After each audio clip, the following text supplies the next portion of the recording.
South वाला hero से न कम लगता।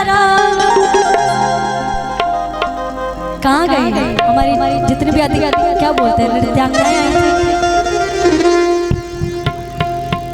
कहाँ गई? अच्छा स्पेशल आई थी क्या अरेंज करने से? कहाँ गई? अंकल लेके गए। अच्छा कोई बात कि चश्मा लगा के सम लगा तारा। ए भाई सौरभ अंकल दर्शन ना दिए क्या? साउथ वाला हीरो से न कम लगा तारा कि तहरे के दिल हम देह में करे जतू तो बम लगा तारा कि चश्मा लगा के सम लगा तारा। साउथ वाला हीरो से न कम लगा तारा कि चश्मा लगा के सम लगा तारा। कि तहरे के दिल हम देह में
करे हो गए बता नहीं हाथ उठा के बताई जा ऐसे तो पता नहीं कि चला के शादी हो गई।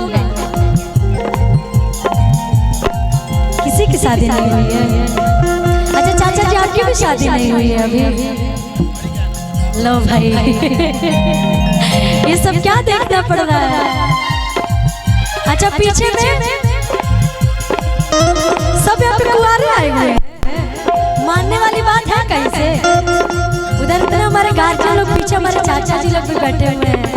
बताइए कैमरा तो उधर घुमाइए, चाची के पास वीडियो भिजवा दूंगी मैं। देखिए कहना नहीं चाहिए लेकिन यही गलत बात है। अभी और औरत की तो पहचान है, मर्द की कोई पहचान नहीं है, इसलिए आप लोग छुपाते हैं। लेकिन छुपाना नहीं चाहिए। ऐसे महफिल में हाथ नहीं उठाइएगा तो बेइज्जती न हो जाएगा।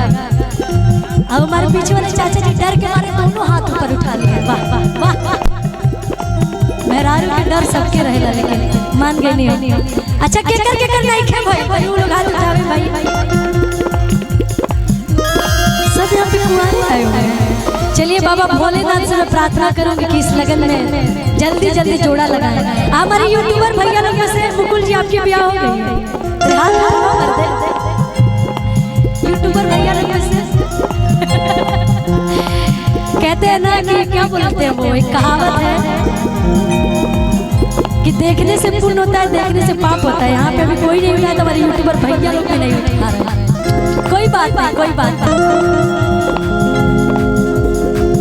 एगो गीत गले रही है, ऐसे हम गाना गा दे रहे। एगो बड़ी सुंदर गीत आई रही कि बिना पिया ना सचा ऐसन दारू हिया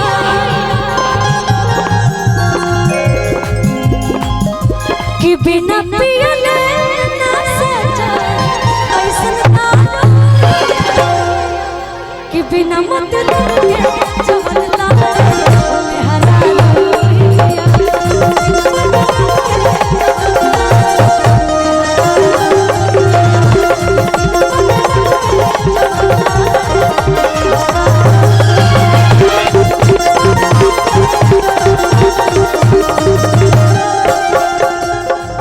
ये सिर्फ कहावत है, ये सच्चाई नहीं है। हीरो हो धीरे धीरे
एक जना के मरद जब राजधानी में कमाई चल जाते रहे तो उका कहते रहे अपना पति से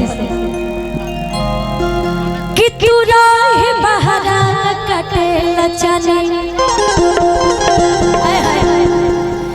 अरे में हो के मोरो मरद का जाने। जितने भी औरतें होंगी जिसकी शादी हो गई होगी और हमारे बड़े भैया की तरफ से बहुत बहुत सारा, हमारे विनीत भैया की तरफ से बहुत बहुत सारा प्यार सम्मान आशीर्वाद, बहुत बहुत धन्यवाद। कि तू रहे बहरा कटे लचनी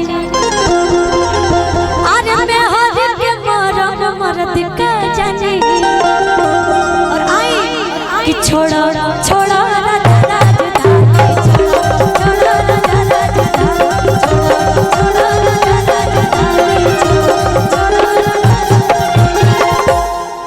जितना हमार शादीशुदा औरत लोग बड़ी सब करे के शिकायत जेकर जेकर मर्द कमात हो बाहर कमात हो कहीं भी कमात हो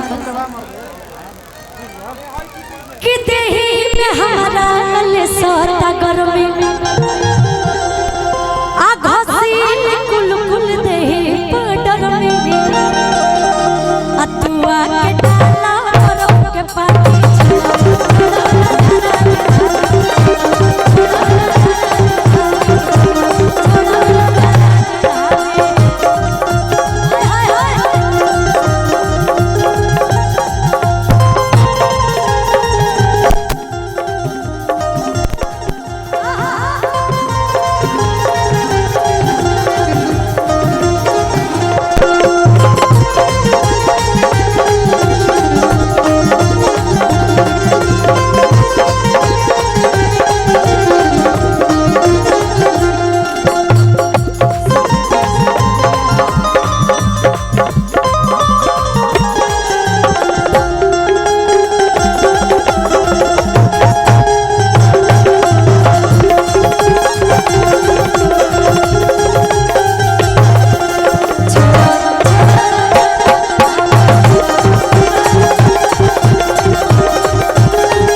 भले तू पैसा कम कमाई लेकिन घर ही रही, घर के आस पास रही।